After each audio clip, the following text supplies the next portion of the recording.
The origins of the American education system start in the 19th century with reformers, so-called moral reformers, people like Horace Mann and others, who went to Prussia and found a system of education there that they wanted to emulate in the United States, which they did, and they brought it back here.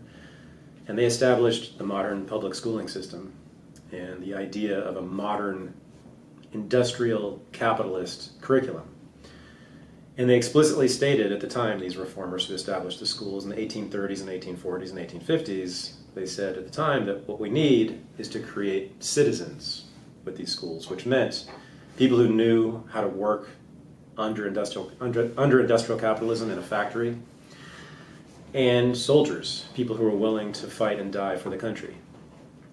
So they needed to instill in people a regimentation, the idea that people can and should be made into machines, functionaries for a new civilization, a new modern civilization, where there were large factories and large armies. So the school system was designed purposely that way, and that's why we have the bell system, where the students move from class to class through the day, just like on an assembly line, and they are filled with one piece of information here and then filled with another piece of information there. So they become both products of the assembly line, and they become the managers of the assembly line, ideally. They understand the system, and they are taught how to manage it. So the Horace Mann and the school reformers of the 19th century, that idea took hold, and that's still the system we live with today. What the states keep out of history textbooks are the things that call into question the existence of the states themselves, that call into question the existence of our form of governance, that call into question the existence of a nation state to begin with, that call into question the existence of borders, governments, police, prisons. Anything that calls into question the existence of the system those schools belong to.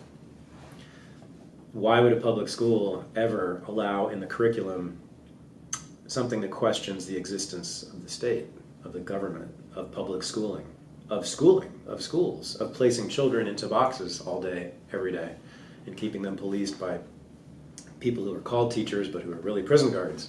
Why would we ever put that in the minds of our children? I mean, this is an existential threat, those ideas, of course. And so in a sense, I don't blame them for keeping those ideas out of the schools. That's what they have to do. But it's also important that we let it be known that they are keeping out of the schools ideas that threaten the very existence of those schools. And there are very good reasons that those schools shouldn't exist, and those are the ideas that will not be allowed in our classrooms.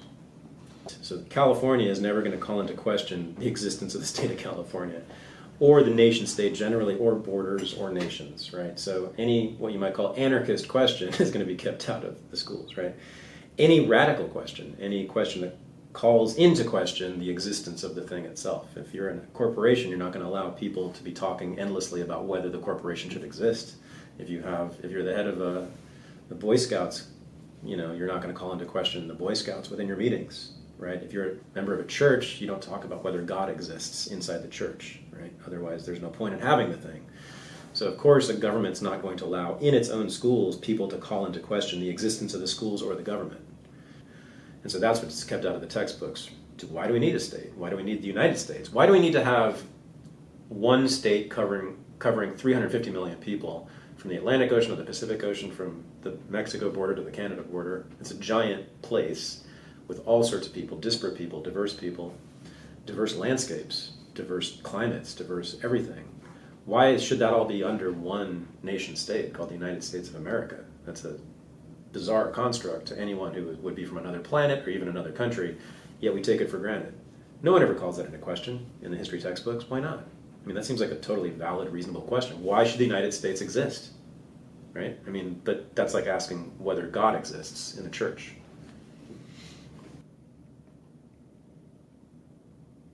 People are always shocked when I say that schools are prisons and that teachers are prison guards, but it's just true. It's compulsory and universal, the education system. So you are obligated by law to send your child to a school that is approved of by the state. Now, it can be your own school, but it has to be approved by the state. Most of us don't have that luxury for various reasons, and especially poor people and working class people, so they have to send their kids, most of them, to government-run schools where they are obligated to stay by law from 8 a.m. to 3 p.m. no matter what. And if they leave, they are truants. They become criminals, and their parents are liable to arrest and prosecution and imprisonment. And the job of the teachers, sure, is to educate them with whatever the state deems to be a proper education, but it's also to keep them in those seats and in those rooms and in those buildings. If the kid decides to get up and be a free human being and leave that building, the teacher is the first person to tell him to stop, and the first person to call security to force him to stay. Right. That's prison. It's a day prison. It's a minimum security prison, but it's a prison. If I don't send my son to that school, I go to prison, or I can go to prison. If he leaves the school, plays hooky, he will probably get picked up by the police, detained, labeled a truant, and then brought back to the prison. So I don't see any escaping this clear, objective truth about what schools are in this society. These are minimum security day prisons for children. When I tell them that teachers are guards and schools are prisons, people say, well, what do you mean? I know a lot of good school teachers and they're good people. To which I say, yeah, there's a lot of cops who are good people and a lot of prison guards, like in San Quentin and Attica, who are good people too, I suppose. I'm sure they don't. Some of them don't beat their wives or hit their kids. I'm sure some of them are nice to their neighbors. I'm sure some of them are nice to the inmates, even. I'm sure that's true. So what? They still serve that function. They're still guards. Their job is primarily to keep the children in that box all day, just like the guard's job is, to keep the prisoners inside that box. So I don't really care too much about the personality of individual actors within the system. What I care about is identifying what the system is, and the system is compulsory incarceration of youth.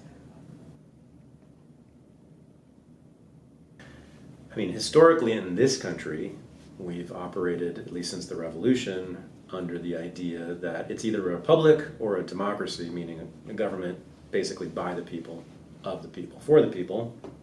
And that's not incorrect. I mean, we have always had the franchise, it's been expanded, but now we have the universal franchise among all adults. And so everyone is allowed to and expected to vote, right, and to participate in the system. They're also expected culturally to adhere to a lot of norms, a set of norms that were established originally by the Puritan founders, by the Pilgrims.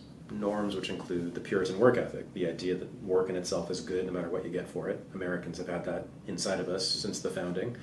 It's one of the reasons I think that we work longer hours than any other people on earth and always have, and produced more also. But we have this guilt always with us. We're never working enough. That's uniquely American. A lot of other countries just don't understand that. It's odd for us. The nuclear family ethic in America, we've always believed that the nuclear family is the only way to raise children, the only way to live properly. Mom, dad, and children. The idea of the extended family raising children, which is common in the rest of the world, right? That's anathema here. We don't like that when immigrants bring that into our country. We don't like it when Mexicans bring uncles and aunts and cousins and neighbors to raise their children, right?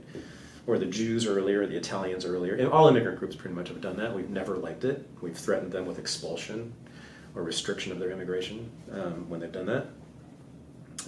Obviously, patriotism, nationalism, devotion to the nation state, identification with America, the merger of our identity with the nation, in this case America, that's also been required, right?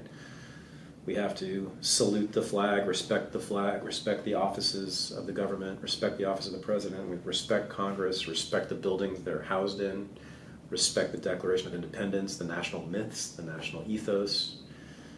We're supposed to believe in it. We believe in democracy so deeply, we have no way to argue for it because it's like a religion here. Ask an American why democracy is good, they'll give you a blank stare. Yet it's our national religion. Isn't that odd, right? Because they're never asked. It's never raised. Why is democracy good? They've never heard counter arguments. That's another thing that's kept out of the schools, right? They don't raise this question. Now, the reason the founding fathers wanted democracy was that they understood that democracy is a tremendously powerful disciplinary tool. If I tell you, you have to run this place, you have to take on a bunch of discipline, right, to do it. You can't just go off and drink and party and be lazy. You got to cancel all your social events for the rest of your life. And to run anything, to run a business, to run your family, to run a city block, much less a city or a country, just takes work. That's democracy. Democracy's work. It's sort of outsourcing all the work of governance to all the people. So in a true democracy, everyone's working all the time. Managing the place, learning about the place they have to manage, it's an endless, infinite amount of work. And that's why the Founding Fathers actually liked it. They thought that it would stop Americans from drinking too much, which they were doing during the Revolutionary War. They thought it would force Americans to become good, upstanding, upright citizens once they gave them the franchise. This is your country, they said, now act like it. And for the most part, that's actually true. So, I mean, Americans became famously puritanical in the 19th century, right after the founding of this country. So clearly there was a lot of internalization of that sort of discipline, right, that democracy demands of us. Democracy is not just the vote. It's actually governing. It's governing by the people. Governing is exhausting work. And the founders understood that, and they wanted Americans to take it on, right? So if you internalize that idea and you think this place belongs to me, this country belongs to me, you're going to treat it right. You're going to work all the time, making sure it's clean and orderly and productive. You're going to discipline your fellow citizens if they're not working hard enough, if they're refusing service in the military, or if they're just saying something that's disrespectful toward the office of the president, or to the government, or to the idea of the United States, right? So it has all sorts of disciplinary effects, democracy, that the Founding Fathers liked, and that we cannot call into question now anymore. This is why Americans are stone-cold idiots when it comes to the question of democracy, because it is the national religion. A religious thinking is something that's never questioned. It's a set of ideas, like an ideology, that's never called into question. Church, it would be the existence of God. You go into a Catholic or a Protestant church, or a Muslim church, or a Jewish synagogue, and no one will be sitting there asking whether God exists, right? Because that calls into question the very institution you're sitting in. Same goes for government, and same goes for states.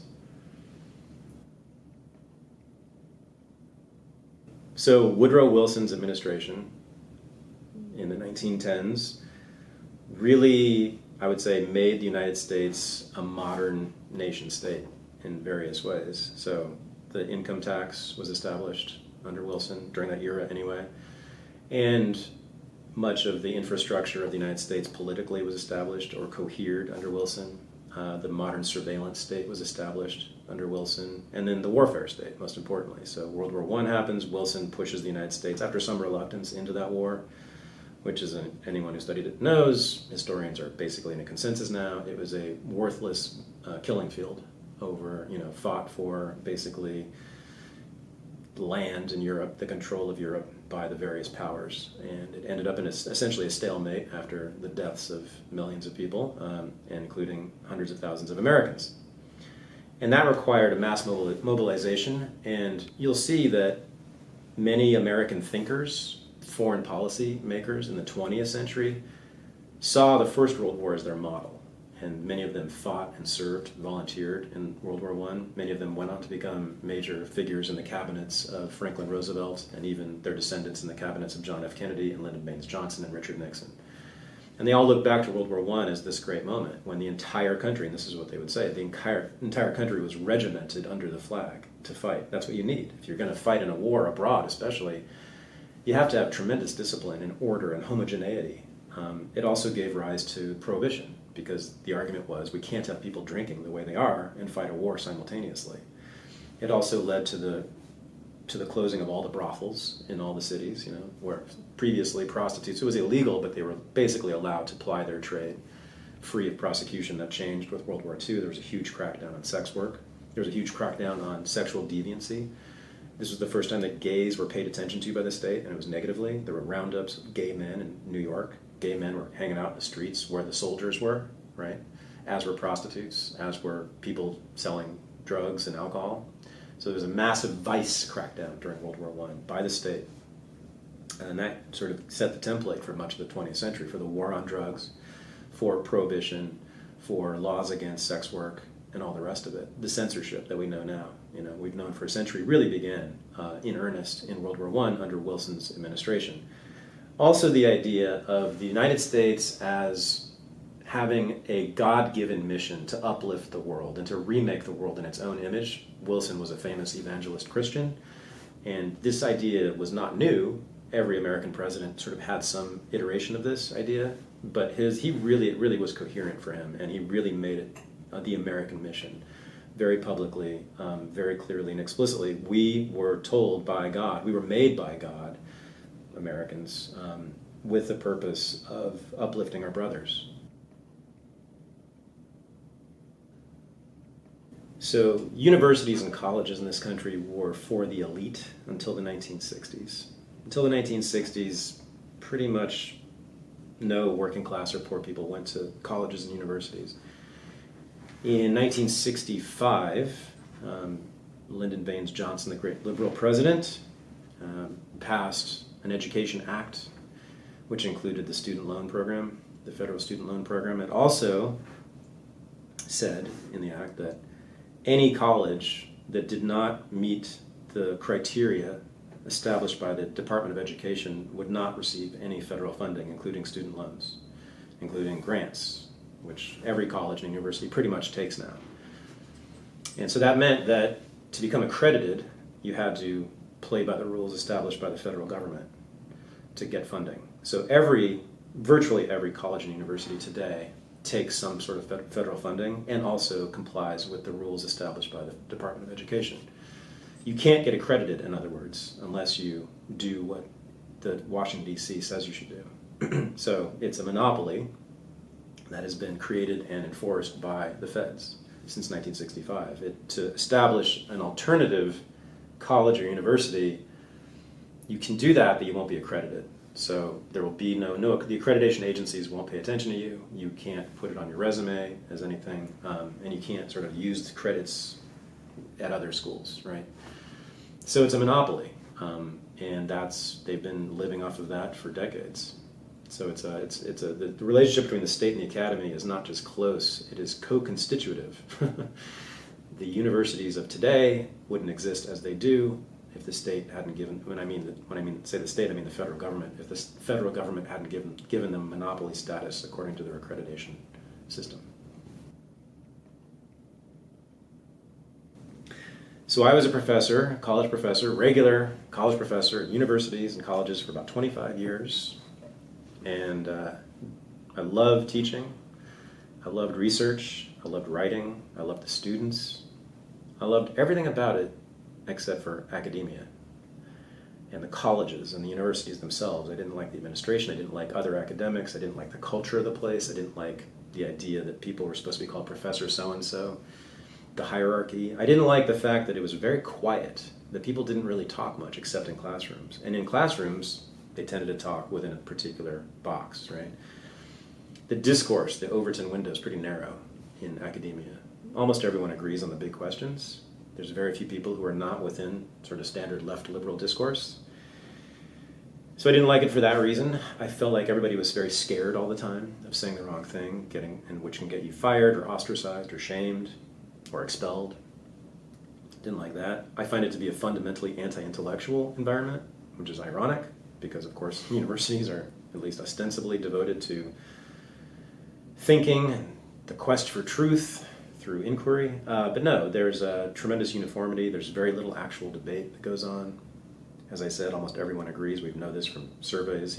Something like 95+% of all humanities and social science professors vote Democrat, which is perfectly fine, but let's just be honest about it. You all agree on the big issues, right? That means there's tremendous agreement. So you just don't hear dissident voices. You just don't hear even different voices in those classrooms.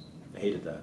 I hate the fact that the modern university is based on medieval seminaries. That's the model for the modern university.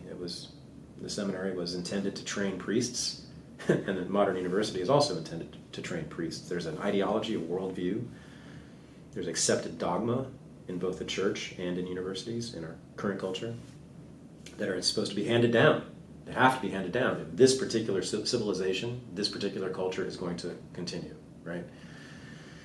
So that's what they do. They basically have a set of ideas that they hand down to their students and hope that the students will then proliferate those ideas, which is happening. So if you look at media now, national media, the New York Times or CNN, well, those are people, the headlines that come out of those media outlets look a lot like what was said in classrooms 5 or 10 years ago. And the people who work at those media outlets tend to be in their 20s and 30s, young people. So we're now seeing this sort of culture, this woke performative culture, this SJW, whatever you want to call it, the particular politics that you see on campuses, right? Whatever you want to call that, you now see in the national media. And I think that's because those students are now graduating and getting jobs, and some of them are getting jobs in the media and in government too. So now you even have like Democratic Congress people, right, talking like college freshmen. This is new, and having those particular concerns, right, that you only heard about before on campuses. Now you hear it in Congress and you hear it in the newspapers and on TV all the time. Now it's all rhetorical. Most of it's myth-making, hysteria. Most of it is nonsense. Russia did not steal the election. Russia had nothing to do with the election. Russia has nothing to do with this country. It is not a threat. Any talk about that is simply an invitation to begin World War III. Yes, cops kill way too many people. Every single one of those, every instance of a cop killing an unarmed civilian is an atrocity to me. But it's in the number of black men who were killed by cops per year is in the low two digits, which again is way too many, but it is not as if black people are being shot down in the streets like dogs, which is what a lot of people have portrayed it as. It's remarkable. It's like, well, do you not live? I guess you don't live in these cities where this exists, because it's not happening. It happens to some extent, but much less than we're led to believe. Colleges are not rape factories where 1 out of 3 women are raped. This just doesn't happen. But this is what people in the media and in government are increasingly saying. It's hysteria that's been fed and been percolating and been fostered in these colleges for years, and now it's actually emerging into the public view, public discourse, and that's scary. I mean, I think we're gonna lose the First Amendment pretty soon because of that. The Democrats and young people generally are polling pretty much against the First Amendment, freedom of speech. Pretty clear trend there. The ACLU no longer is defending certain political dissidents because they have the wrong ideas. So the ACLU no longer exists. There is no longer an American Civil Liberties Union devoted to protecting the First Amendment. So I don't see it. I think we're going to have speech codes, national speech codes. I think we're going to have prohibited speech, prohibited words very shortly in this country. That's the direction we're going in. Polls show it among millennials that they favor speech codes. We know that's the discourse coming out of campuses. We know that's discourse coming out of even Congress people now, right? And the whole talk about what to do with the internet, it's usually about censoring, how to censor it, how to keep ideas and things off the internet by government fiat. So yeah, if you're interested in freedom of speech, you might want to move to a new country pretty soon. Create your own country. That's the best thing. Create your own living space with freedom of speech. And that's where cryptocurrency comes in. That's where blockchain comes in. That's where international travel comes in. That's where disregarding these borders, these artificial borders placed between human beings, that's where we ignore them. We ignore them, we cross the borders, we talk to each other, we violate all the norms, all the rules, all the laws, and we establish our own communities, either virtually or in person, away from the eyes and the cops of the government. And that's the only way to escape it, is by creating our own civilizations outside of nation states, with our own currency, our own rules, our own networks, and maybe our own security forces. I guess I'm an anarchist now. I sure sound like one. And I know you guys are going to make me look like one. Yeah, no, I'm not an anarchist. I don't identify as one because I never met an anarchist I agreed with on everything. But clearly, I share the anarchist analysis, critique of the state, what it is. It is the legitimate monopoly on violence, right? And that seems inescapable. A lot of people just don't even know that. I asked my mother once, Mom, do you realize, right? She's a longtime political person, left-wing. I said, Mom, you realize that, that's what it's about. It's about the monopoly on violence. We grant the state, culturally, we say the state can use violence and no one else can, right? Legitimately. She said, no. I mean, if you get a parking ticket, you don't get killed. I said, no, that's true. But if you don't pay your parking ticket, what happens? You get a fine. I said, yeah. And what if you don't pay the fine, Mom? She said, well, then I don't know. And I said, no, they give you more. They give you more letters, and then finally, when you don't pay the fine, they send police to your house. And that's what happened with Corinne Gaines in Maryland a few years ago, a young black woman who had a bunch of traffic tickets, and she refused to pay, and finally the SWAT team showed up at her front door, and she had a gun, And when she saw an armed man at her front door, she raised her shotgun in her kitchen, and they shot her dead in front of her child. So that's what happens. And that's fine. No cop went to jail. No cop was punished for that. That was totally within the bounds of the law. He did his job. She refused to comply with the law, and you have to kill some people when they do that, when they refuse to comply. So that's the logic of the state. It's not because he's necessarily a bad person or there's evil afoot, but that is what is required if you want to maintain this thing called the state of Maryland and the United States of America. You got to kill some people and imprison some people because people will not comply.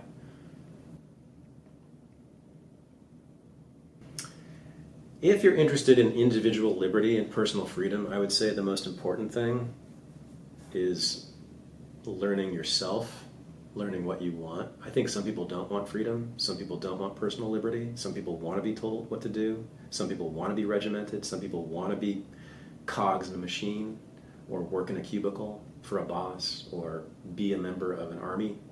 And there's nothing we can do about that. That's just their values, right? So you have to decide what your values are. What do you value in life? Do you value the freedom to move your body wherever you want to move it, however you want to move it? Do you value the freedom to say whatever you want to say, whenever you want to say it? Do you value the freedom to live wherever you want to live, to work any job, right? All that. Do you value the freedom of your children? Do you value the freedom of your children?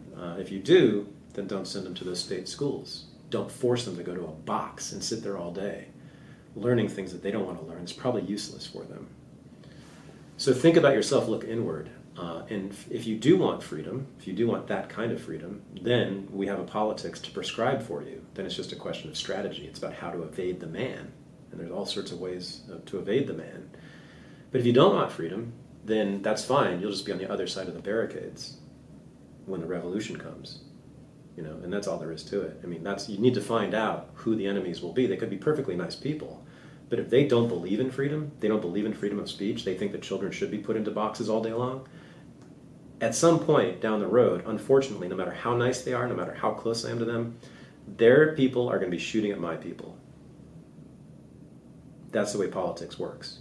We can be friendly and civil in the meantime, but if they want to cage children and cage people for things that are not a threat to me, yeah, eventually I'm going to need a gun, and we're going to have it out. That's the history, that's the way social change works, unfortunately. But there's no alternative.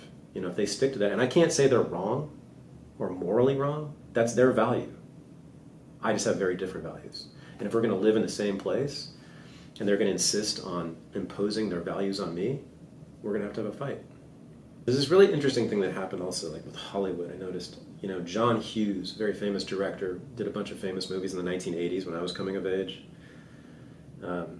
What was it, 16 Candles and Breakfast Club, movies like that. They were really popular with sort of Gen Xers like me. And those movies, I think, invariably poked fun at principals and teachers in schools as sort of these lame authoritarian figures, right? Who the heroes of the movie would the whole movie would be about them sort of escaping. Like Ferris Bueller's Day Off, right? It's a classic example of that, right? And that's gone now. So now, we revere teachers and we revere principals in schools. We think they're the heroes in movies, but sort of in life generally. I always saw them as guards and wardens because I was always getting in trouble. I couldn't stand school, and so I was the kid who was getting thrown out of class and sent down to the principal's office and detained and punished in various ways and told that I was doing bad things. And I'd had assistant principals ask me what was wrong at home to cause this kind of behavior, talking to a 10-year-old at the time, me. Yeah, I hate their guts. I hate every one of them. I remember all their names. I'll never forget them. I'll never forgive them. And for the rest of my life, I will do everything I can to undo the system that they live in that was foisted upon me and on my son. I'm not going to rest until it's burned to the ground. How's that for an anarchist statement?